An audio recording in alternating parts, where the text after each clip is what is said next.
Muy bien, ¿cuándo gustan empezar, doctora?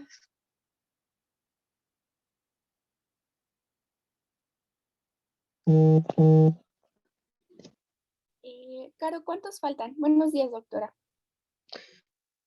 Buenos días. Creo que ya nada más falta una persona, amiga. Si quieres ya puedes iniciar. Ok. Buenos días, compañeros. Nosotros somos el equipo 1 y les vamos a presentar el día de hoy el tema de trauma obstétrico. Vamos a iniciar. Vamos a tener que el día de hoy vamos a ver la definición, incidencia, factores de riesgo y las diferentes clasificaciones que tenemos de acuerdo a la lesión, desde piel y partes blandas hasta la ruptura de visuras de nuestro recién nacido. Entonces vamos a iniciar. Vamos a tener que el National Vital Statistic Report nos define a la lesión de obstétrica como una lesión intraparto, como una alteración de la función o estructura corporal del lactante debido a influencias adversas que se producen durante el parto. Estas lesiones pueden producirse antes del nacimiento, durante el nacimiento y después en la reanimación. Estas vamos a ver que pueden ser inevitables o pueden ser evitables en un menor grado. La incidencia y la mortalidad de nuestra lesión obstétrica vamos a tener que en México es de 33.8 por cada 1,000 nacidos vivos y nuestra mortalidad es del 2% y pues había investigado que dentro de este 2% donde impacta más es la hemorragia subgaleal con una mortalidad entre el 14 y el 22% de los casos que se reportan por muerte de trauma obstétrico.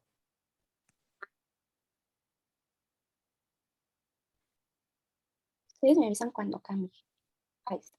Vamos a tener diferentes factores de riesgo que se van a asociar a nuestra lesión. Estas van a ser cuando el parto se va a complicar debido al tamaño o a la inmadurez o a una presentación anómala de nuestro feto, pues nos va a llevar al uso de fuerzas de comprensión o torsión que pueden causar una lesión. Al igual la instrumentación, pues puede aumentar las fuerzas mecánicas, amplificando pues este panorama de una lesión intraparto. Vamos a tener que la presentación podálica va a tener un mayor riesgo de usar maniobras para modificar o cambiar la vía de extracción del feto. Al igual, esto pues nos lleva a una cesárea que es dentro de los maternos, a un gran índice de poder llevarse una lesión por el bisturí o por un desgarro. Al igual, vamos a dividir aquí a nuestros factores de riesgo en fetales, maternos y durante el parto. Durante los fetales vamos a tener una gran relación con si nuestra madre tiene obesidad por la macrosomia, un parto con macrocefalia, o si estos son gemelos, pueden aumentar el riesgo del roce, del desgarro durante el trabajo intrauterino. Dentro de los maternos vamos a tener que sean primíparas o talla baja o sus anomalías pélvicas que nos puede llevar a un parto más instrumentado con uso de maniobras y esto se va a ver relacionado con los factores de riesgo durante el parto, que es lo que les mencionaba anteriormente, que la presentación podálica aumenta el riesgo de tener maniobras obstétricas o un parto instrumentado que pueden llevar a tener una lesión de nuestro recién nacido. Vamos a iniciar con las lesiones de la piel y partes blandas. La primera que tenemos de izquierda a derecha va a ser nuestra necrosis de la grasa subcutánea. Esta va a presentarse durante las 2 primeras semanas tras el nacimiento de nuestro recién nacido y vamos a tener que la distribución de estas lesiones va a estar relacionada con el lugar de trauma debido a la isquemia por la comprensión prolongada. Estas van a tener como característica que van a ser placas bien delimitadas, o nódulos subcutáneos delimitados de forma irregular, firmes y no deprimidos. Y vamos a tener que los lugares donde más se pueden presentar van a ser en extremidades, cara, tronco y nalgas. El color de estos nódulos o placas van a ser de una coloración similar a la piel, pero se presentan más de una coloración de un rojo más oscuro o púrpura. El tratamiento, pues lo vamos a ver a evolución durante semanas o meses. Al igual estas, como les mencionaba, tienen la característica que no son reconocibles al nacimiento, pero se presentan durante las 2 primeras semanas. Ahora vamos con la segunda, que son las petequias y equimosis, y estas van a constituir las marcas más comunes de nuestro recién nacido a consecuencia de un parto con uso de fuerza. Vamos a tener aquí pues una parte muy importante que va a ser un diagnóstico diferencial para descartar una coagulopatía o vasculitis. Es por eso que vamos a pedir nuestras pruebas de laboratorio a este recién nacido para solo ver que sean unas petequias por aplicación de forceps o de fuerza extrema durante el trabajo de parto, o que realmente tenga un problema de coagulación nuestro recién nacido. Esto lo vamos a ver que si tienen una resolución durante una semana. Al igual, vamos a tener que estas equimosis se van a ver pues relacionadas con anemia. Ahora vamos con las laceraciones y escoraciones de la piel de nuestro recién nacido. Como sabemos desde un inicio, esto es una piel sensible, que con cualquier roce, con mucha fuerza, pues va a recibir un hematoma o una coloración de un color diferente al de la piel. Estas pueden ser secundarias a la colocación de electrodos o a la toma de muestras dentro del cuero cabelludo, y igual la lesión durante el parto. Estas las vamos a observarse por el uso de forceps y también por el uso del bisturí durante la cesárea. Al abrir la cavidad uterina puede causar pues una lesión que en la mayoría la podemos localizar en la cara, orejas, y su tratamiento va a ser que va a requerir una sutura, vigilar que no se infecte esta lesión, vigilar que esté de una coloración buena, que tenga buena evolución, que no presente pus, infección, datos de sepsis, para, para evitar las complicaciones que serían pues una sepsis en nuestro recién nacido. Después tenemos la fractura del cartílago nasal. Esta va a ser de las lesiones más frecuentes dentro de nuestra nariz, y vamos a tener se tiene detectado que ocurre por la presión ejercida por la sínfisis del pubis o el promontorio del sacro de la madre, pues sobre la cara de nuestro recién nacido. Vamos a tener que el tratamiento va a ser de forma temprana, puesto que podemos tener una complicación de dificultad respiratoria que lleve pues a nuestro recién nacido a periodos de apnea. Al igual, vamos a tener que estas fracturas se asocian más también cuando hay maniobras en un parto con un trabajo difícil. Por último, tenemos el hematoma de nuestro músculo esternocleidomastoideo del recién nacido, y vamos a tener que también se le puede denominar tortícolis congénito o muscular. La etiología de nuestra lesión de nuestro músculo esternocleidomastoideo, vamos a tener pues 2 causas aquí. La causa más probable puede ser un síndrome muscular debido a la posición intrauterina, o también por la hiperextensión de nuestro cuello con la ruptura de las fibras musculares, y pues esto nos va a desarrollar un hematoma. Esta también se puede observar antes del nacimiento, como los mencionaba anteriormente, que se observa desde la definición nos dice que también se pueden observar antes del nacimiento, y pues este es un caso. Vamos a observar a la tortícolis como una masa palpable de 1 a 2 centímetros en la región de nuestro músculo esternocleidomastoideo, y vamos a tener que la inclinación de la cabeza pues se va hacia el lado de la lesión.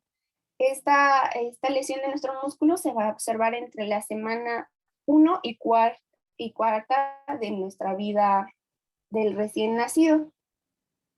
Al igual vamos a tener pues un diagnóstico diferencial con las malformaciones de las vértebras cervicales. Entonces es por eso llevar a cabo esta evolución de entre las primeras y 4 semanas para hacer un diagnóstico diferencial. Vamos a tener que su tratamiento Va a ser con fisioterapia y pues va a ser como el comienzo de la forma precoz de estimular a nuestro músculo afectado con estiramientos varias veces al día. Esto es por un profesional. Y pues vamos a tener que esta fisioterapia de estiramiento del músculo esternocleidomastoideo va a tener un porcentaje muy alto de resolución, hasta en un 80%. Pero si este caso pues no se resuelve entre los de 3 a 4 meses, pues vamos a tener el tratamiento quirúrgico. Y esto pues lo presentan aproximadamente el 10% de los pacientes. Y esto también pues que si no se resuelve, lo podemos asociar a un problema de displasia congénita de cadera. Entonces es por eso, es muy necesario hacer una exploración cuidadosa de la cadera, de nuestro cuello y hacer pruebas complementarias para descartar una malformación congénita. Ahora vamos con las lesiones extracraneales.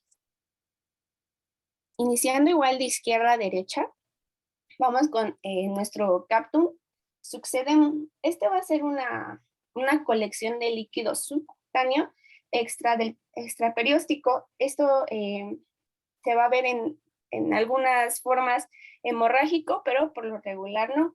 En su característica que sus márgenes van a estar mal definidos y pueden atravesar la línea media o las líneas de sutura. Vamos a tener que por lo general se extiende en toda la región del cuero cabelludo, que pues va a ocupar la presentación de este recién nacido. Y pues esta lesión en sus complicaciones se encuentra pues la pérdida de sangre importante o una ictericia, como lo habíamos mencionado ayer, por la destrucción.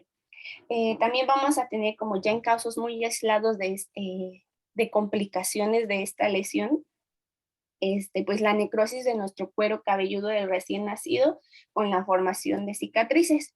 Vamos a ver que no requiere tratamiento, su evolución va a ser espontánea en días y puede evolucionar de forma rápida.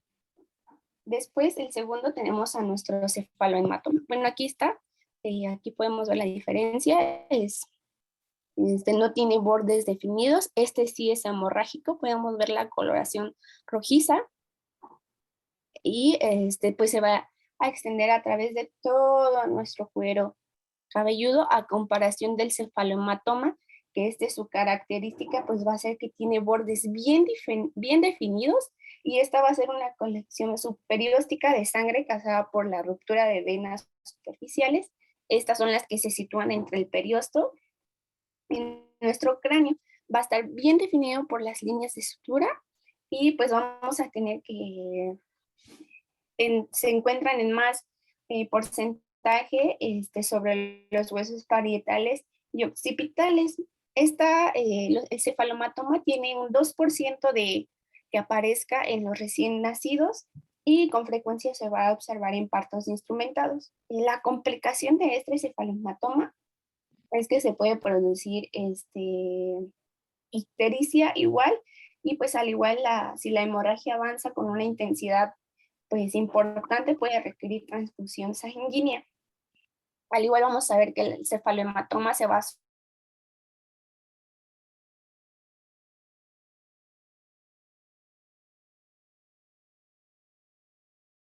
Por último tenemos a la hemorragia subgaleal. Esta va a ser una hemorragia que aparece debajo de la aponeurosis, y en esta línea que se alcanza a ver. Y se observa con más frecuencia después de partos asistidos con ventosas o forceps. La presentación pues inicial de esta hemorragia va a ser la palidez, el tono muscular bajo y tumefacción de nuestro cuero cabelludo.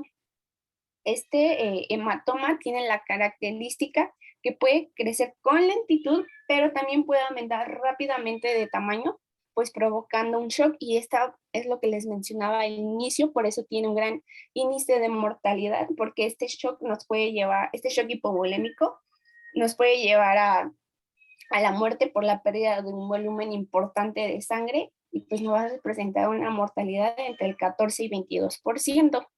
Ok, entonces los dos que se van a asociar a la hemorragia e hiperbilirrubinemia son el cefalohematoma y la hemorragia subgaleal. El caput succedaneum es solamente edema, por lo cual no se va a asociar a menos que haya sangrado, porque puedes tener ambos, es decir, puedes tener a lo mejor un cefalohematoma con un caput succedaneum, no se tiene por qué asociar a anemia, ni tampoco, dijimos, ¿a qué? Hiperbilirubinemia, ¿no? Entonces, esa es una gran diferencia. Y el orden de desaparición. En poquitos días, el caput succedaneum va a desaparecer, mientras que cefalohematoma va a tardar mucho más tiempo en reabsorberse. Muy bien, continúa, por favor, doctora. Gracias, doctora. ¿Alguien hasta aquí tiene una duda sobre estas dos lesiones que acabamos de ver? Bueno, entonces, si no, vamos a continuar con nuestras lesiones. Bueno, vamos a pasar a las lesiones craneales, que bueno, aquí hacemos referencia a las fracturas de los huesos del cráneo. La siguiente, por favor. Ah, bueno, ya ahí. Entonces, estas son, vamos a tener que estas pueden ser lineales o deprimidas, estas fracturas, y afectan, las lineales afectan comúnmente al hueso parietal y pueden causar hemorragia extracraneal. Ya mencionaron algunas de las hemorragias extracraneales.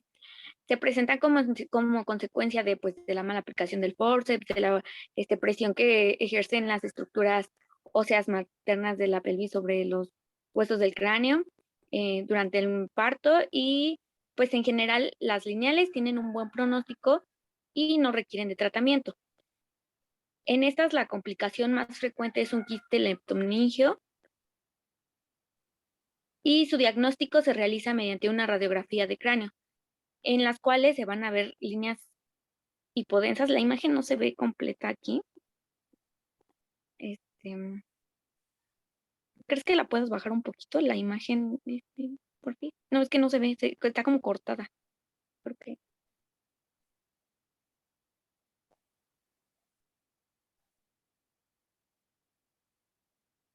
Y bueno, sí, así está bien, gracias. Esta imagen que tenemos aquí es una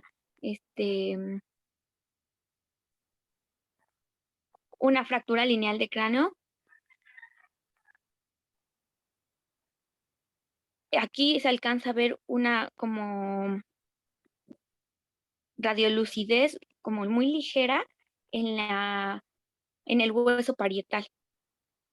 Entonces Muy nosotros próxima al realizamos, hueso. acuérdense que en las radiografías es seguir la cortical del hueso, ¿verdad? Nosotros seguimos y vemos dónde hay una solución de continuidad. Realmente es complicado y es difícil que un bebecito presente una fractura, porque si ustedes han tocado la cabecita de un niño, igual su hueso tiene un alto contenido de cartílago y esto le permite que sea más flexible. Y el siguiente punto es que nosotros aquí vamos a ver tanto impresiones venosas como también lo que serían los mismos trazos de los huesos que aún no se han fusionado. Y entonces aquí la realidad es que lo podamos diferenciar con facilidad sin tener ahora sí que el ojo entrenado, pues es difícil. De hecho, si nosotros tenemos la sospecha de una fractura, en este caso de cráneo, pues la fuerza que se tuvo que haber imprimido sobre esa cabecita fue tan alta que el riesgo que tiene es alto de asociarse con hemorragias intracraneales, por lo cual lo que estaría indicado más que una radiografía sería la realización de una tomografía. ¿De acuerdo? Entonces, recuerden que si ustedes sospechan de una fractura, de primera instancia, lo más apropiado es pedir una tomografía, porque yo ahí vería la fractura, pero no podría yo descartar en su momento dado si se asoció con una lesión intracraneal, que para la fuerza que tuvieron que haber aplicado para que se haya fracturado un hueso que es sumamente flexible, pues es muy alta. Por favor, continúa, doctora. Ok, estas van a poder tener un control evolutivo de entre 8 a 12 semanas. Y bueno, van a tener que tener un control evolutivo. Y entonces esto para comprobar también que no se haya ocasionado un quiste leptomeningio. Por otra parte, las fracturas deprimidas llegan a ser entre el 16% de las fracturas en neonatos. Esta suele ser causada por el desplazamiento del hueso hacia el interior del cráneo. Como tal, se forma un hundimiento. El 75% se produce en la región parietal, en el hueso parietal, el 15% en los frontales, en el hueso frontal, perdón. Se debe evaluar la presencia de déficit neurológico. Aquí esta comúnmente se relaciona con hemorragia subdural y son visibles y pueden ocasionar convulsiones. Estas sí deben de corregirse quirúrgicamente a la brevedad posible y bueno, la mayoría de los neonatos con tanto con fracturas lineales como deprimidas, cursan son asintomáticos, a no ser que tengan una hemorragia intracraneal y bueno, pues ya aparte de, por ejemplo, en las fracturas deprimidas, cursar con el hundimiento, muchas veces estos hundimientos pueden estar disimulados por hematomas extracraneales y la cabeza se observa también en algunos casos alargada en su diámetro sagital y aplastada en el diámetro transverso. Entonces yo tengo un pequeñito, voy y lo reviso. Generalmente pues va a tener lesiones en el cuero cabelludo, ya sea un caput, ya sea un cefalohematoma, ¿verdad? Toco ese cráneo y al tocarlo noto que pues crepita, ¿no? Puedo ver o puedo sospechar por estas lesiones, sobre todo en este caso los antecedentes. Tú dijiste algo muy importante, o sea, es muy difícil que por un parto vaginal se fracturen estos huesitos, a menos que nosotros forcemos ese bebé, por ejemplo, a salir. Una maniobra común que hacen los ginecólogos, ¿cuál es? ¿Cómo se llama? La que les aplastan la panza a las mamás.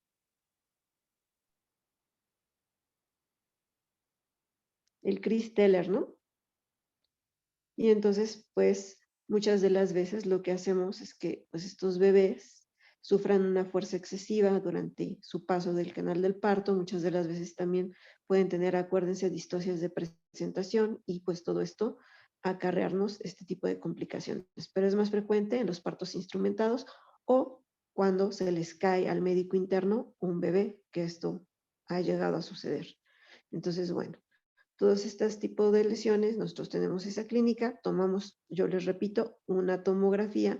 ¿Por qué? Porque la gran mayoría, aunque afortunadamente cursan sin presentar una hemorragia intracraneal, nosotros podemos tener lesiones intracraneales, es decir, hemorragias, hematomas, que no nos van a dar sintomatología de cráneo hipertensivo hasta que ya está muy grande ese hematoma y ha pasado mucho tiempo. Entre mayor tiempo se encuentre colectada la sangre en ese cráneo, ¿verdad? Dentro de ese cráneo, dentro de ese cerebro, ¿verdad? Y teniendo en contacto con las estructuras que no deben de estar en contacto con la sangre, pues genera mayor inflamación y mayores complicaciones. Entonces, en este tipo de lesiones, quiero que les quede muy claro, de primera instancia se pide tomografía, ¿sales? Porque es el estudio más sensible y es el estándar de oro para que nosotros podamos emitir un diagnóstico y un tratamiento.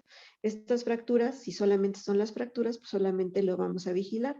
Si vemos ahí, hay una imagen muy gráfica, muy bonita, en donde está la flechita hasta abajo de una fractura hundida. Ahí se ve el hundimiento, ¿verdad? O la endostosis de ese cráneo en el recuadro inferior derecho. Generalmente, algunas bibliografías, y eso ya depende del cirujano, refieren que puede ser quirúrgica. En otras, por ejemplo acá en la institución, se les da tiempo, es decir, si no tiene sintomatología clínica, generalmente el cerebro que está en crecimiento va a tender a empujar hacia afuera esa fractura, ¿verdad? O ese hundimiento y solito va a corregir. Entonces, eso ya depende más si es quirúrgico o no, de decisión del neurocirujano en base a los criterios de cuánto está, o sea, qué tanto está proyectado, ¿verdad? hacia adentro de este parénquima para decidir si hacen un colgajo y levantamiento de ese cráneo, ¿verdad? Entonces, bueno, aquí lo importante es detectarlas, tomar la tomografía, ver que efectivamente no tenga ninguna hemorragia intracraneal y posteriormente estar vigilando que no vaya a haber complicaciones de esa fuerza traumática sobre el cerebro, como sería el edema cerebral. Entonces estaremos vigilando datos de cráneo hipertensivo, datos de déficit focal que se agregue o que esté presente posterior al nacimiento. Por favor, continúa. Ok, pasamos a la siguiente, por favor. Y bueno, son las lesiones intracraneales que fundamentalmente son hemorragias intracraneales que constituyen lesiones graves que se pueden presentar, ¿no? Entonces, clínicamente en general suelen manifestarse dentro de las primeras 48 horas de vida mediante convulsiones, alteraciones en el estado de conciencia, apneas o algo así. Entre estas tenemos la más común, que es la hemorragia subdural, no, perdón, esa es la menos frecuente. Seguida también pues de una hemorragia epidural común en recién nacidos, hemorragia intraparenquimatosa, hemorragia intraventricular, que esta es de elevada mortalidad, y hemorragia subaracnoidea, que es la más frecuente, pero se presenta comúnmente en prematuros. Y bueno, pasamos a la siguiente, por favor. Empezamos con la hemorragia subdural, que bueno, esta va a afectar la zona que existe entre las dos membranas que cubren al cerebro, es decir, entre la aracnoides y la dura madre. Es la menos frecuente, pero pues la más grave. Puede producir una ruptura de venas corticales o lesión de senos venosos. Esto pues porque durante el parto el moldeamiento vertical o alargamiento frontooccipital, las fuerzas de torsión y todo sobre la cabeza del feto, pues ya van a hacer que se desgarren las láminas durales y causar la ruptura de, por ejemplo, de la vena de Galeno, del seno sagital inferior, del seno transverso y así. Entonces, la presentación también en algas puede predisponer a esta hemorragia, pero pues esta ya no es común pues, porque sabemos que en presentación de nalgas pues está delimitado que se va a hacer una cesárea. Y bueno, pues tenemos los factores de riesgo, que es que hay desproporciones cefalopélvicas o fetos grandes, en prematuros, partos pues, que sean como tanto muy rápidos o que lleven mucho tiempo y también la aplicación de forceps. Clínicamente vamos a observar rigidez de nuca, bradicardia, anisocoria, hemiparesia, hipotensión, alteraciones cardiorrespiratorias, obnubilación o hasta el coma, apnea y otros patrones respiratorios anormales, pupilas no reactivas y movimientos extraoculares anormales. Cuando la acumulación de sangre es rápida, como va a ocurrir en las roturas de los grandes senos venosos, las manifestaciones van a aparecer también rápidamente, van a tener una evolución rápida. Y y también en algunas hemorragias importantes, en los signos sistémicos va a aparecer hipovolemia y anemia. Ok, y aquí falta un dato clínico también que es muy importante, que nosotros ya no sería notorio. Tenemos una ventana que nos habla, si ahí se colecta una cantidad de sangre en un espacio con un cupo limitado, ¿verdad? Normalmente, pues, ahí se ve, va comprimiendo los tejidos, ¿verdad? Pero en el neonato, ¿qué pasa? Sus huesitos no están fusionados. Y tenemos una ventana, que son las que Las fontanelas. las fontanelas. Y entonces, curiosamente, pues como su cerebro, en este caso está en una base de cráneo y una bóveda craneana que todavía tiene complianza, es decir, esos huesitos no están fusionados, nosotros vemos muchas de las veces que se separan ya está, en este caso se separan las suturas, ¿verdad? Y vemos que la fontanela como que sea bomba, como que esa es una... bomba, ¿no? Entonces Ujú. son uno de los datos clínicos. Nosotros vemos la fontanela bombada, un paciente irritable, muy llorón, ¿verdad? Y posteriormente, cuando se acabe esa complianza, pues presentamos todos los datos de deterioro rostrocaudal que nos acabas de comentar, que nos empiezan a hablar de que ya tenemos datos de cráneo hipertensivo y que pues es una urgencia el drenaje de ese hematoma, ¿verdad? Que puede ir de quirúrgico a no quirúrgico. Muy bien, continúa, por favor, doctor. Bueno, pues sí, ya el diagnóstico se hace mediante tomografía y, bueno, se aprecia una imagen de miluna hiperdensa con un borde lateral convexo y con un borde medial cóncavo entre el cerebro y, pues, el hueso, ¿no? Eh, en estas tomografías se ve desplazada la línea media como efecto de comprensión cerebral, los ventrículos laterales como ocluidos y, y también desplazados.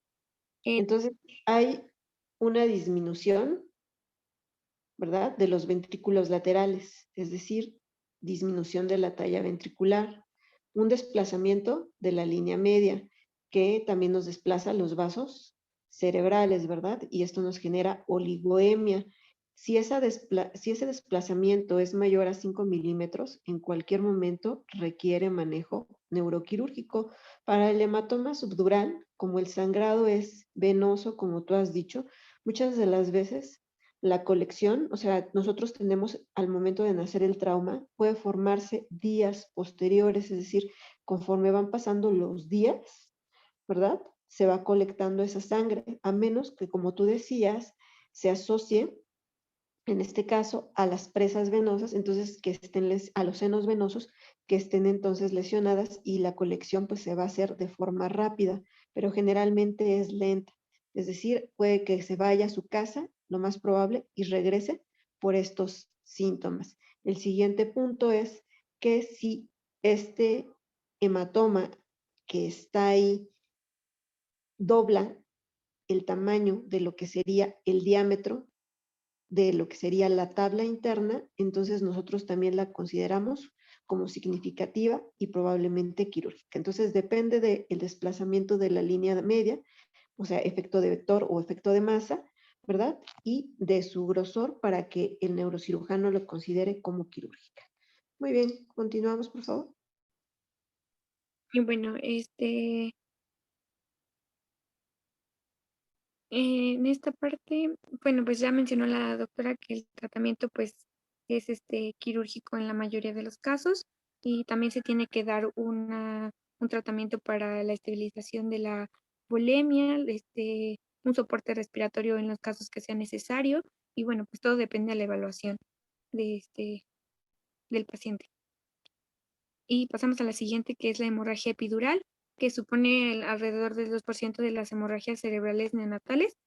Es un hematoma va a formar un hematoma en colección de sangre entre el hueso craneal y la dura madre. Este sangrado no va a cruzar las suturas, pero muchas veces sí se ve implicada la hoz cerebral. La mayoría es debido a la ruptura de vasos meningios.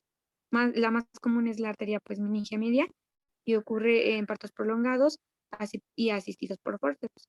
Los síntomas es- se muestra una fontanela tensa, déficit neurológicos focales e hipotensión. Los signos similares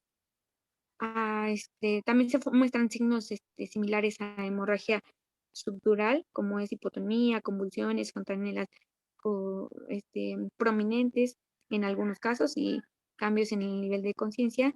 Eh, también se asocia con fractura lineal de huesos del cráneo y con el cefalohematoma.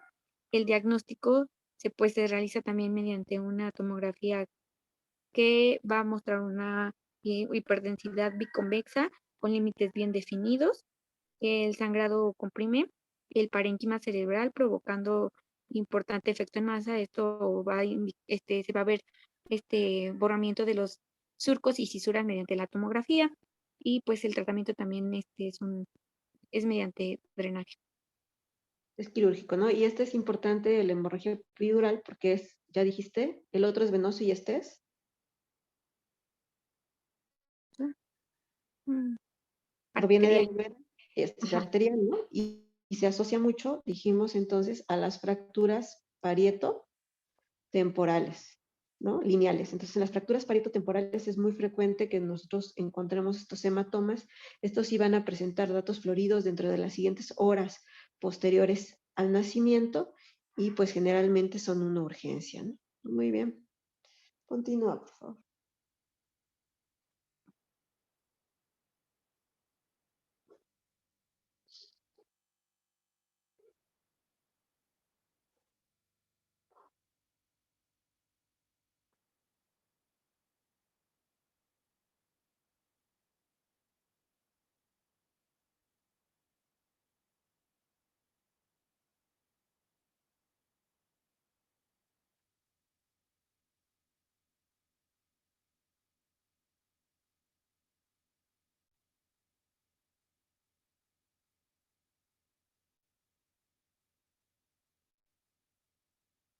Creo que no te escuchas, sí, se ha apagado tu micrófono.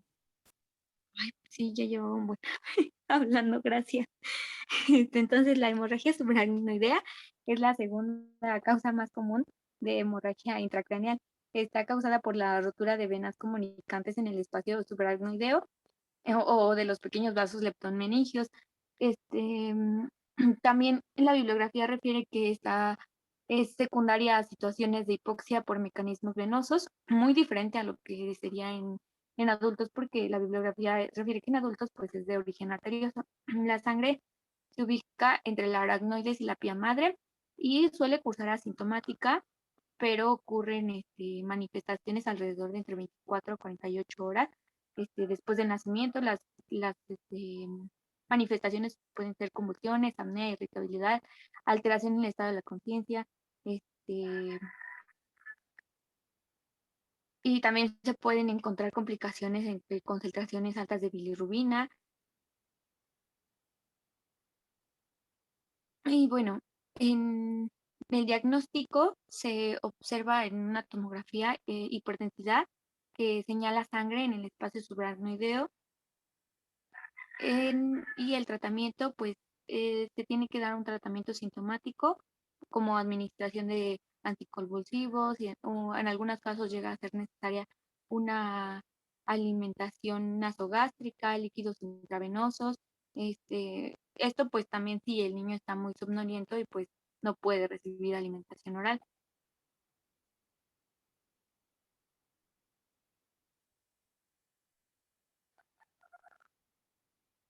Y me parece que sería todo de hemorragia subaracnoidea. Pasamos a la siguiente, que es Nada hemorragia. más la hemorragia subaracnoidea y la hemorragia intraparenquimatosa, ambas van a requerir tratamiento anticonvulsivo. Recuerden que están en íntimo contacto casi con el cerebro estas dos hemorragias.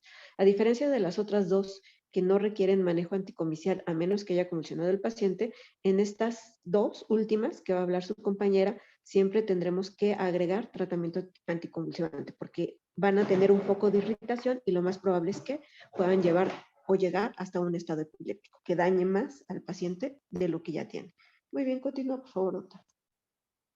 Bueno, pasamos a la hemorragia intraparenquimatosa, que es esta pues se puede como dividir según la etiología en primaria o secundaria, ya que la intraparenquimatosa primaria también es conocida como intracerebral y puede ocurrir por un traumatismo craneal durante el nacimiento, pero a menudo se asocia con causas como lesión cerebral hipóxico isquémica. Y la hemorragia intracerebelosa o cerebelosa se asocia con el parto traumático, pero puede aparecer de forma, este, puede aparecer como consecuencia de un infarto hemorrágico venoso. Y esta se manifiesta por apnea, agitación motora, fontanela prominente y disminución del hematocrito. Aparece con frecuencia más que en prematuros que en lactantes a término, y las manifestaciones también pues son muy, muy similares a las que ya habíamos mencionado anteriormente, que son como convulsiones, hemiparesias, desviación de la mirada, irritabilidad, depresiones en el estado de conciencia. Y bueno, aquí se mencionaba en la bibliografía que la resonancia magnética es la imagen como ideal para la hemorragia intraparenquimatosa, pero yo no encontré una resonancia magnética Se para puede esta. detectar, o sea, acuérdate que la hemorragia intraparenquimatosa, digo, cualquier hemorragia intracraneana se puede detectar perfectamente con una tomografía, pero pues como se va a asociar a otro tipo de lesiones, nosotros podemos tomar también una resonancia magnética. Ya les comentaba yo, el problema es generalmente pasar estos pacientes tan pequeñitos a un resonador. Un resonador generalmente tardamos entre 30 y 40 minutos en sacar las secuencias de imágenes que requerimos para valorarlo. Una tomografía tardamos alrededor de 5 a 10 minutos en realizar estas imágenes, ¿verdad? En todos los casos, la mayoría van a requerir una ligera sedación, porque si el paciente se mueve, pues las imágenes se mueven, ¿verdad? Y entonces tienen artefactos que no nos permiten evaluar. Si ahí vemos, nosotros vemos una imagen hiperdensa que está localizada en la región parietal y parte del occipital, y si vemos alrededor, tienen un halo hipodenso, que sería el edema perilesional. Ese edema perilesional, esa inflamación pues se va a magnificar en todo el cerebro y entonces pues lo que nosotros estaríamos viendo posteriormente en los controles que se van a requerir es qué tanto incrementó la inflamación en esa cabecita. Entonces, sí está bien, o sea, la resonancia magnética es muy, muy sensible, pero la tomografía de cráneo que tienes ahí es suficiente para poder detectar, es decir, no se le va a ir una hemorragia a una tomografía de cráneo. Ok, sí, gracias, doctora. Y bueno, este pronóstico, bueno, pues eh, puede tener escasas o nulas consecuencias neurológicas a largo plazo, pero si es cerebral y extensa, puede ocasionar trastornos convulsivos a lo largo de toda la vida, hemipalesias o algunas veces hasta parálisis cerebral, dificultades para la alimentación, deficiencias cognitivas, entre otras, hasta retraso mental. Y bueno, pasamos a la siguiente, Entonces, que es este la... tiene un mal pronóstico, ¿no? Para la función. Sería un pronóstico reservado, para la función es un pronóstico malo. ¿Por qué? Porque tiene alto riesgo de tener un déficit neurológico. Ok, sí.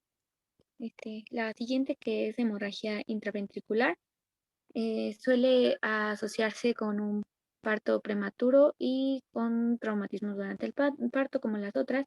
Eh, Su incidencia es alrededor de entre el 15 y 20% nacidos en edad gestacional, pues, que tienen menor de 32 semanas y este, pues se divide en la etiología en los que son recién nacidos a término y los que son recién nacidos prematuros. En recién nacidos a término, puede ocurrir por traumatismo durante el parto o asfixia, suelen originarse en el plexo coroideo o en asociación con una trombosis venosa y un infarto talámico, este, y suelen presentar signos como convulsiones, apnea, irritabilidad, somnolencia, vómitos con deshidratación o fontanelas abultadas. En los recién nacidos prematuros, la hemorragia, que no les mencioné que también se denomina como hemorragia de la matriz germinal. Bueno, esta es, se, eh, La matriz germinal está muy, muy, muy vascularizada en los niños prematuros. Conforme van creciendo y van llegando a término, esa matriz germinal va disminuyendo.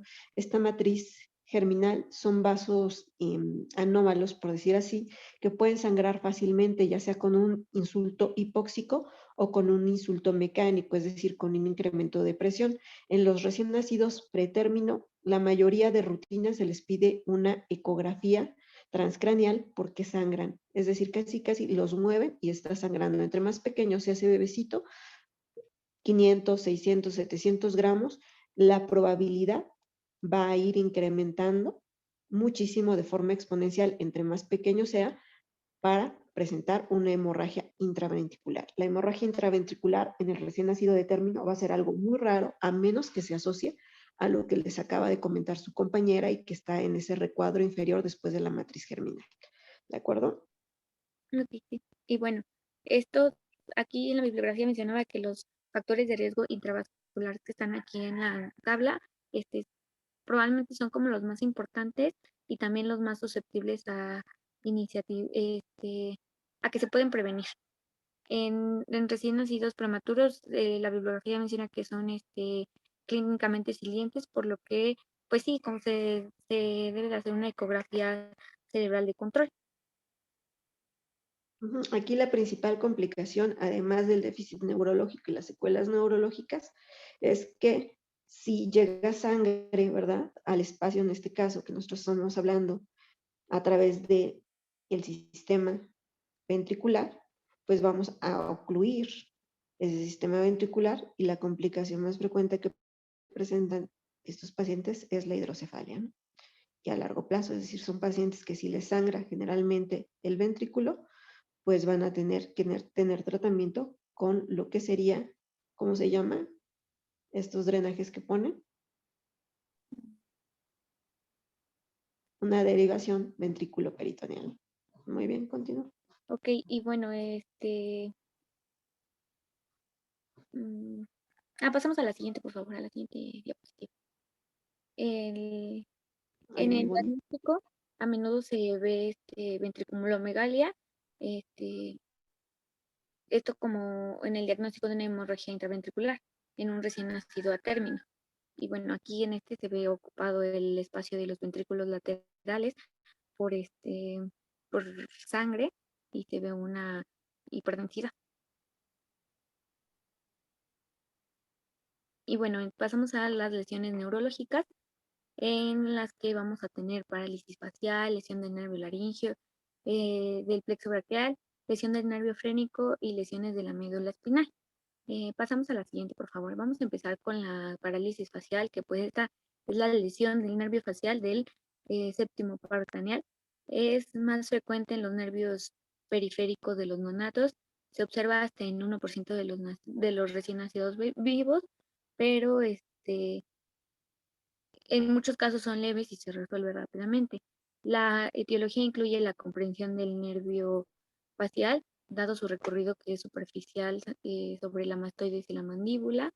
Esto pues por el forceps o por la presión del forceps o la presión secundaria a la cara del feto podría ser sobre el promontorio, sobre el canal de parto, pues que puede ser muy pequeño, ¿no?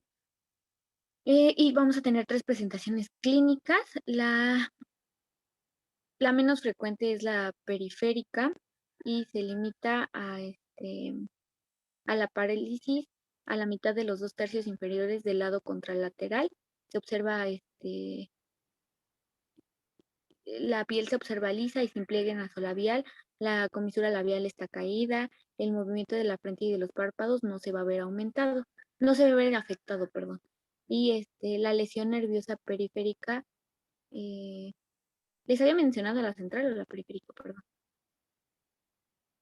Bueno, como el menos frecuente, la periférica, fue lo que comentaste. no. Ajá, la menos frecuente es la periférica, pero perdón, me equivoqué. La lesión central es la que les mencioné, que la parálisis se va a limitar a la mitad o a 2/3 inferiores del lado contralateral, donde se va a observar la piel lisa, sin pliegue nasolabial, una comisura labial caída, el movimiento de la frente y los párpados no están afectados. Y pasamos con la lesión periférica, afecta a toda la hemicara y es a veces, bueno, se dice que es compatible con una lesión de la motoneurona inferior. El pliegue nasolabial está aplanado, la comisura labial está caída del lado afectado y el neonato no puede arrugar la frente y no es capaz de cerrar el ojo por completo. Pero aquí no se va a ver la lengua afectada. Aquí es muy importante mencionar que esto generalmente se observa cuando está llorando el bebé, el neonato. Aquí nosotros entonces vemos la carita del neonato, ¿verdad? ¿Y qué va a pasar si tiene parálisis uno de los músculos? ¿Quién lo va a jalar? El del lado contrario, el del lado... Está sano, ¿no? Entonces esa contractura va a generar una simetría facial. Entonces vamos a ver una desviación de esa comisura, que dependiendo del grado de la parálisis puede ser muy marcada o puede ser muy discreta y solamente notarse al llanto o al movimiento, ¿verdad? De succión, etc. Generalmente, pues dependiendo de eso también son las complicaciones que nosotros podemos tener, es decir, el pronóstico a corto y largo plazo. Generalmente en estos bebés, como tú pusiste ahí, la gran mayoría va a recuperar alrededor de las 2 o 3 semanas, pero también requieren, aparte de la protección, porque no van a tener una adecuada oclusión ocular, que debemos de mantener cubierto ese ojo o lubricado, ¿verdad? Es decir, que no se seque esa córnea, también tendrán que mandarse a rehabilitación. Muy bien, por favor. Y bueno, ya una tercera que no puse aquí, pero que menciona alguna bibliografía, es la lesión periférica de uno de los ramos del nervio facial, que produce una parálisis limitada a un único grupo de músculos faciales, ya sea de los de la frente, los del párpado o los de la boca. Y bueno, pues sí, el pronóstico es, se considera excelente, bueno, porque es una recuperación, pues que se completa a las 3 semanas. Y pasamos a la siguiente, ahora sí, que es el plexo braquial. Ocurre en niños grandes frecuentemente, con distocias de hombros, en presentación pélvica, por dificultad de extracción de la cabeza. Y bueno, los factores de riesgo, bueno, ya mencionamos macrosomía y una presentación anómala, parto instrumental, afecta exclusivamente al miembro superior y con más frecuencia al el miembro superior derecho. Eh, la la patogénesis implica la tracción del plexo durante la extracción de hombros y bueno, vamos a ver que existen tres tipos de lesión. La parálisis de Air Duchon, no sé cómo se pronuncia muy bien, pero bueno, afecta las raíces superiores que son C5, C6 y C7 y es la más frecuente. El brazo se encuentra en abducción y rotación interna. En abducción, perdón. En rotación interna se encuentra el hombro, el codo en extensión y pronación y la muñeca y los dedos en flexión. Esto pues se dice que tiene una característica postura de propina de camarero y los músculos que se ven afectados son deltoides, espinoso, bíceps, supinador corto y largo, extensores de la muñeca y de los dedos, y estos están tanto, pueden ser como debilitados como paralizados. Los reflejos de moro, bicipital y radial van a estar ausentes en el lado afectado y el reflejo de presión está intacto y pues la afección en la sensibilidad puede ser variable. La siguiente presentación clínica es la parálisis de Klumpke, algo así, ay, perdón. Afecta las raíces de C7, C8 a T1 y es la menos frecuente. Afecta a los músculos intrínsecos de la mano y a los flexores largos de la muñeca y de los dedos. El reflejo de prensión está ausente, pero los reflejos bicipital y radial van a estar presentes. Se va a observar deterioro sensitivo del lado cubital del antebrazo y de la mano. eh, y cuando suele lesionarse la primera raíz torácica, las afecciones de estas fibras pueden ocasionar un síndrome de Horner ipsilateral. La parálisis, la última es la lesión completa, que es todas las raíces del plexo braquial se ven afectadas, porque lo que va a originar una parálisis flácida de toda la extremidad superior, y esta representa alrededor del 10% de los casos. Buenos días. Bueno, el diagnóstico completamente es clínico y la evolución durante los primeros días va a establecer el pronóstico. Es importante, para el tratamiento es fisioterapia, pero debe de iniciarse a los 7 a 10 días cuando ya no haya una neuritis postlesional. Y esto porque, pues, hasta donde entendí, esta es como muy dolorosa. Y y bueno, puede tener una recuperación completa. En el 90% de los casos la tiene, pero pues siendo principalmente que las lesiones son en C5 y 7, perdón, en la parálisis de Erbschon. Y bueno, sí, sería todo de bueno, Ok, y nada más ahí abajo, tantito regrésalo. Cuando nosotros tenemos lesiones ya a nivel de lo que sería este, estas raíces nerviosas, ¿verdad? También podemos pensar o debemos de sospechar el siguiente tema que tienes, ¿verdad? Que sería si el paciente está con polipnea, taquipnea, tenga también una lesión del nervio frénico, ¿no? Entonces se pueden asociar. Entonces, mucho ojo. Esta imagen que tienes ahí, la de la izquierda completamente, ¿ese qué tipo de parálisis es? De las dos que me dijiste. la primera, la de Erbschon. Ok, muy bien, perfecto. Entonces, esa imagen es característica, recuérdenla. Y es muy importante que recuerden que se asocia cuando traccionan a esos bebés, cuando hay una tracción importante de ese cuello, ya sea porque fue una presentación de nalgas y para poder extraer ese bebé se tiene que hacer una extensión forzada, ¿verdad? De lo que serían las cervicales, o en el caso de que nosotros tengamos una distosia de hombro y veamos que el ginecólogo o el médico que está teniendo el parto pues esté realizando una tracción excesiva de esas raíces nerviosas, ¿verdad? Muy bien, continúa, por favor. Nada más, una última pregunta. ¿Se inmovilizan o no se inmovilizan? Es decir, tú la detectas y lo dejas así o se recomienda inmovilización de la extremidad. Me parece que se recomienda inmovilización de la extremidad para los primeros días, ¿no? Ok, muy bien. Continúa, por favor. Y bueno, pasamos a la lesión del nervio frénico, que esta puede ser de C3, de C4 o C5. Este, Está causada por la hiperextensión lateral del cuello durante el nacimiento y que puede causar parálisis ipsilateral del hemidiafragma. Con frecuencia aparece dificultad respiratoria, cianosis. Algunos otros pueden presentar taquipnea persistente, disminución de los ruidos respiratorios en la base pulmonar y puede observarse disminución de los movimientos en emitórax afectado. En la radiografía de tórax se muestra elevación del diafragma afectado y en el diagnóstico diferencial aquí es muy importante que se descarten causas cardíacas, pulmonares, neurológicas, de dificultad respiratoria. Esto pues mediante la exploración detallada y las pruebas de imagen que sean adecuadas.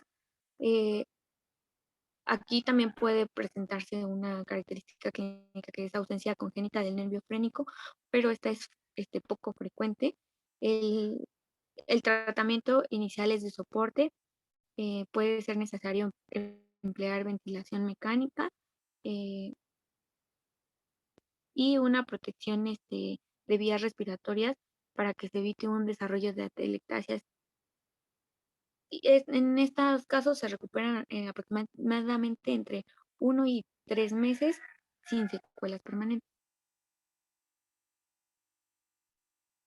Y pasamos a la lesión del nervio laríngeo, que es la parálisis unilateral del músculo abductor.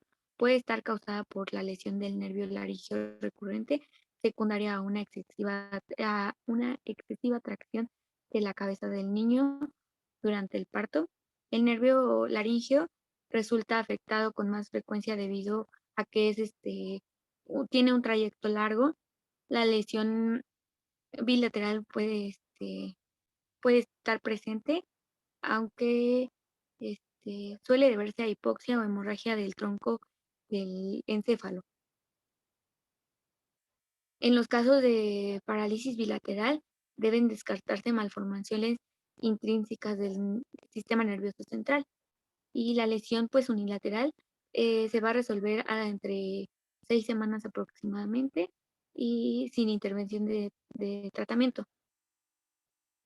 En cuanto a la parálisis bilateral, esta puede tener un pronóstico variable y en muchos casos se necesita una traqueotomía. La siguiente, por favor. En cuanto a, a lesiones de la médula espinal, bueno, este, esta también pues generalmente se causa por la hiperextensión de la cabeza o cuello, por una presentación de nalgas, una distosia de hombros. Estos son factores que van a, factores de riesgo para esta lesión de la médula espinal. Las lesiones pueden ser desde hematomas epidurales espinales, afecciones de la arteria vertebral, oclusión de la arteria espinal y sección transversal de la médula espinal.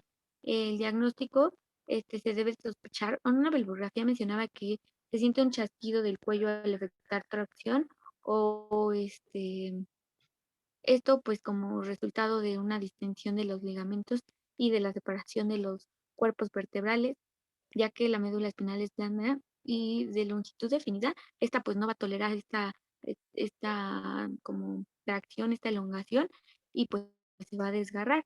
Entonces las manifestaciones clínicas pueden ir desde hipotermia, hipotonía, disnea, alteraciones en el estado de conciencia que pueden llevar hasta la muerte y en casos de que se desarrollen pues manifestaciones clínicas tardías pueden ser diestrés respiratorio, flacidez muscular, parestesias de extremidades, areflexias y compromiso de esfínteres. Pueden ser estas lesiones pues, pueden ir desde lo cervical, torácico hasta lo lumbar y bueno, el pronóstico es malo en estas, conlleva a secuelas graves e incapacitantes, como lo son las parestesias, trapecias, escoliosis, trastornos del aprendizaje o del comportamiento, crisis convulsivas, y pues, pero esto va a depender de la gravedad de la lesión o de la localización de la lesión. Y cuando se sospecha que al nacimiento tiene una lesión medular, se debe de centrar en la reanimación y la prevención de lesiones de más lesiones y se debe de inmovilizar la cabeza, el cuello, la columna y esta debe Por ser ejemplo, valorada un por un ejemplo neurocirujano. tantito de este cuadro sería un recién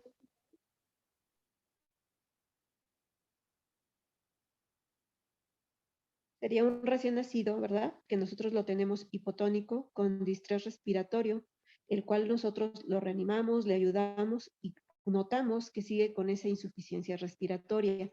Continúa hipotónico, tuvo tracción de cuello y entonces nosotros tendremos que, obviamente, ayudarle, ya sea con un CPAP, si es que le sirve, o con una intubación endotraqueal y tomarle una resonancia magnética. El diagnóstico es a través de la resonancia magnética. Aquí sí principalmente porque la tomografía no nos va a arrojar muchos datos. Hay que recordar que los ligamentos de los pequeños son muy débiles y lo cual les permite que tenga, perdónenme, que tenga una elongación de la médula muy importante sin que llegue a tener lesión ósea y entonces pueden pasar inadvertidos. Entonces estos pacientes pueden dar datos de un choque medular, como ya habían visto sus compañeros en los que vieron el choque distributivo, pues puede haber hipotensión y bradicardia junto con los datos de hipotonía y distrés respiratorio, que sería altamente sugestivo de este proceso en los pacientes que obviamente tienen el antecedente de tener un parto traumático. Muy bien, continúa, por favor. Ok, aquí las lesiones neurológicas, vamos a pasar al otro. Bueno, continuando con las lesiones viscerales, vamos a empezar con la ruptura hepática. Y bueno, el hígado... Doctora, se te escucha muy bajito tu sonido. A ver. Casi no te escucho. ¿Ya me escuchas? No, todavía no. Si traes audífonos, yo creo que mejor quítatelos. A ver, ¿ya? ¿Ya me escuchas mejor? Un poco mejor. Ok. Entonces, bueno, les decía que la lesión hepática en el hígado pues va a ser, bueno, es el órgano sólido que más se lesiona y bueno, es con, pues en la frecuencia pues es en el nacimiento. pues la mayoría de las hemorragias por rotura hepática se producen durante el parto. Sin embargo, como ya había mencionado mi compañera anteriormente, también se puede presentar antes o después del parto. ¿Qué pacientes es más predilecto a presentar esta lesión? Bueno, pues vamos a tener que los recién nacidos que tengan una macrosomía, una hepatomegalia, que vengan en presentación podálica y bueno, también si es que hubo una presión manual sobre el abdomen del, en este caso del recién nacido. También que se presenta, bueno, se presenta en recién nacidos con prematurez o posmaturez, que tengan asfixia y pues trastornos de la coagulación. ¿Le puedes dar a la siguiente, por favor?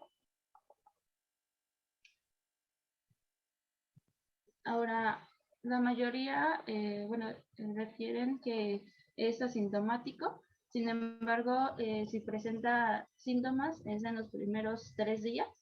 Y bueno, aquí vamos a encontrar que nuestro recién nacido va a tener un rechazo al alimento, va a tener palidez, va a tener disminución del hematocrito, taquicardia, taquipnea, una hepatomegalia e ictericia. Este hematoma subescapular lo vamos a poder apreciar más en el lóbulo anterior derecho del hígado. ¿Me das a la siguiente, por favor?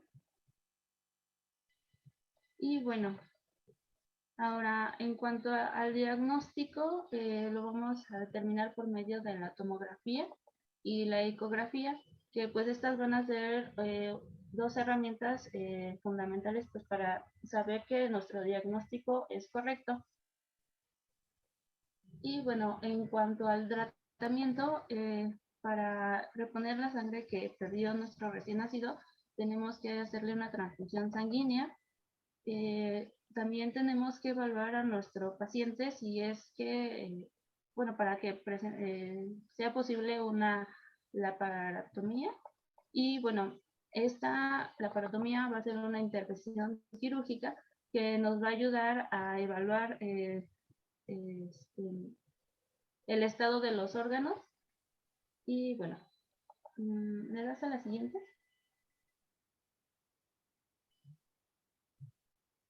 En cuanto a la lesión esclénica, lo que nos va a predisponer a que nuestro paciente presente esta lesión va a ser de igual manera una macrosomía, una presentación podálica y una esplenomegalia, como puede ser la sífilis congénita o la eritematosis fetal. Vamos a encontrar a nuestro paciente con signos de dolor abdominal, sensibilidad, confusión, vértigo y mareos. Y bueno, ¿Vértigo y también pues, mareos? el dolor va a ¿Cómo irradiarse. distingo los vértigos y los mareos en un recién nacido?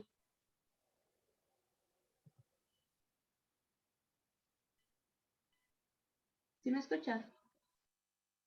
Sí, sí te Ah, escucho por eso. Es que sí, dices, doctora. el cuadro clínico con vértigos y mareos. ¿Sí viene eso en tu bibliografía? Mm, según yo sí, pero El no vértigo sabía y decir. mareos, ¿cómo los detecto en un recién nacido? Esos son síntomas en un adulto. Sí. En una lesión esplénica en recién nacido podemos detectar signos de irritabilidad, dolor a la palpación, bueno, llanto a la palpación. Hematomas, ¿no? En la pancita, que se vean, equimosis. ¿Qué otro dato? El más importante es la inestabilidad hemodinámica, ¿no? Paciente que está taquicárdico, que está hipotenso, está con distensión abdominal, puedo inclusive ver esa equimosis y tiene el antecedente, pues entonces yo sospecho, ¿no? Es muy raro, acuérdense estos dos. Ok, por favor. Okay. Bueno, en cuanto al diagnóstico, lo vamos a ver por medio de una radiografía del abdomen. En esta radiografía se va a poder encontrar una burbuja gástrica, que esta se puede desplazar en dirección medial. Pero principalmente se realiza por medio de una tomografía o una ecografía. En Muy bien, cuanto entonces al nada más aquí de estos dos, lo único que es importante es paciente que tenemos sospecha, puede tener un hematoma, ¿verdad? Que sea solamente un hematoma subcapsular, tanto de lo que sería del hígado como del vaso.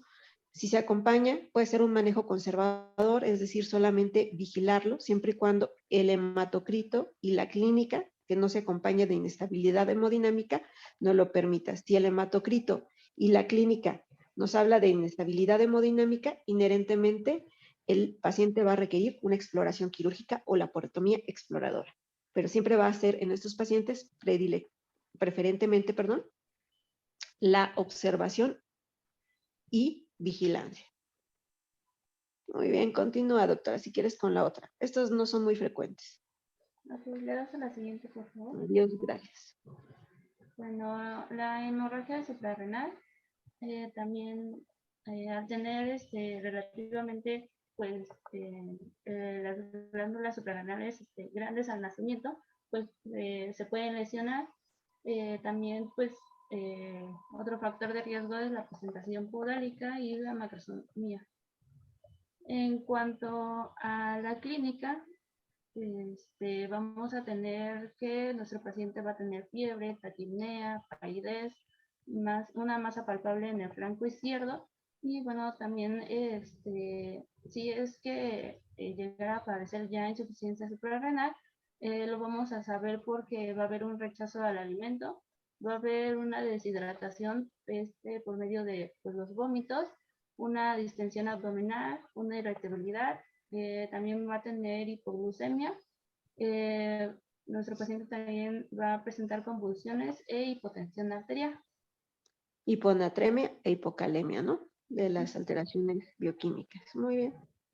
Y bueno, aquí como no dato curioso, sino algo importante que debemos de tomar es que las hemorragias suprarrenales son unilaterales y bueno, en la mayoría de los casos es del lado derecho. En cuanto al diagnóstico, pues se va a establecer mediante una ecografía abdominal. Y bueno, aquí a veces también se utiliza el ultrasonido, pero como que no es tan, no es recomendable. Y bueno, en cuanto al tratamiento, de igual forma vamos a hacerle una transfusión sanguínea para que el paciente recupere la sangre que perdió. Y bueno, en caso de que ya nuestro paciente tenga insuficiencia suprarrenal, bueno, pues le vamos a dar corticosteroides. Y bueno, igual la cirugía pues va a variar según su localización y bueno, la magnitud de la hemorragia que pueda tener. ¿Le das a la siguiente, por favor? Y bueno, ahora vamos con las lesiones óseas. Y empezamos con la fractura de la clavícula.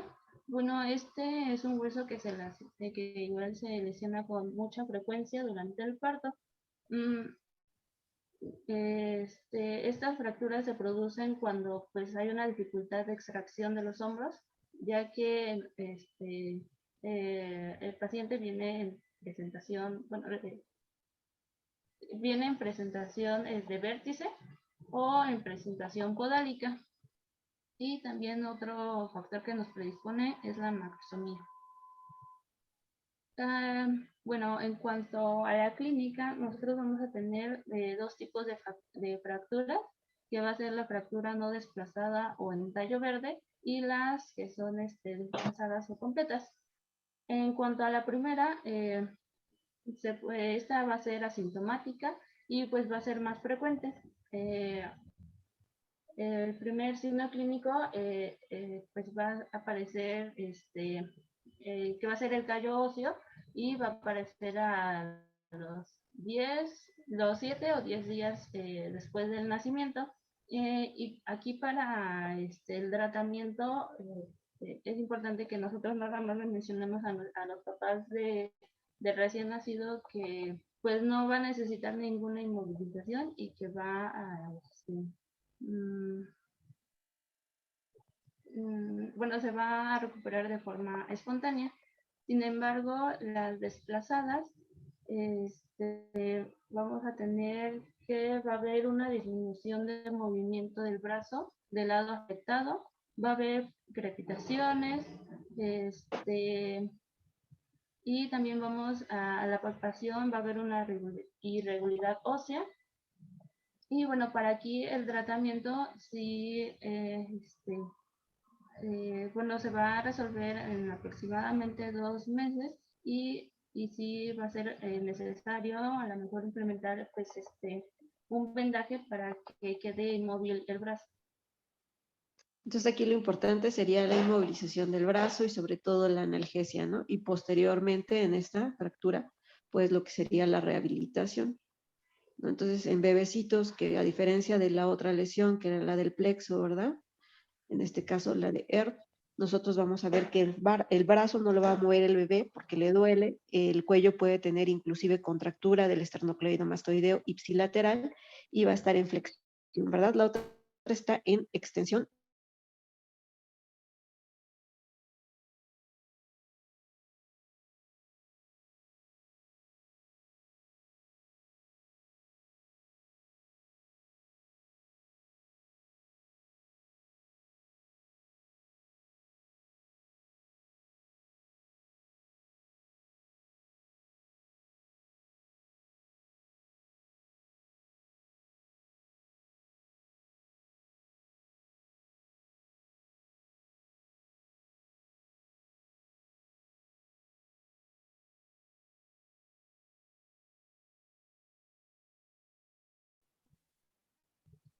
En cuanto al diagnóstico, va a ser por medio de pues, una radiografía y el tratamiento va a ser para el dolor, lo vamos a tratar con pues, analgésicos y la fractura pues lo vamos a inmovilizar este brazo con una férula durante aproximadamente 2 semanas.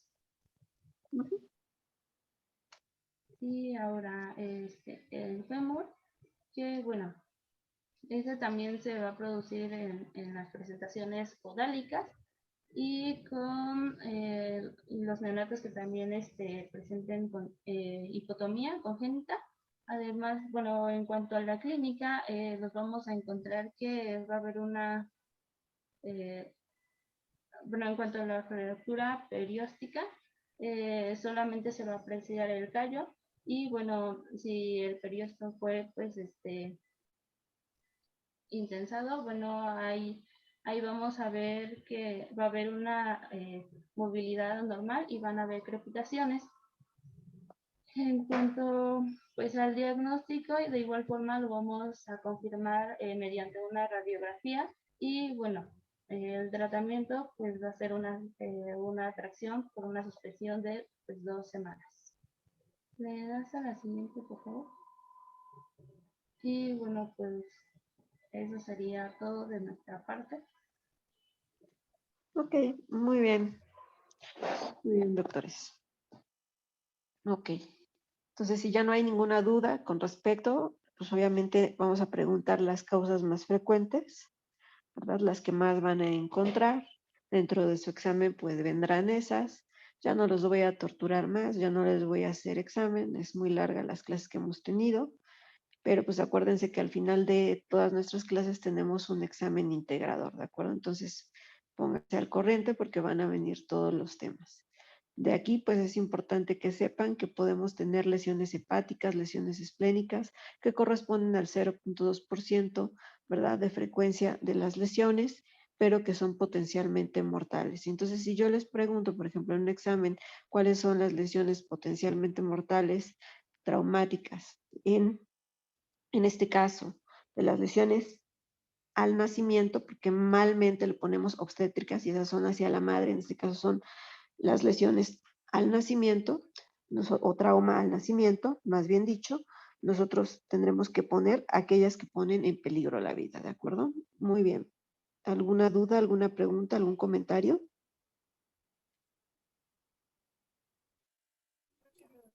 No, No, doctora. doctora. No, doctora. No, doctora. Cuídense mucho, hasta luego. Hasta luego, doctora. Gracias. Gracias, hasta luego.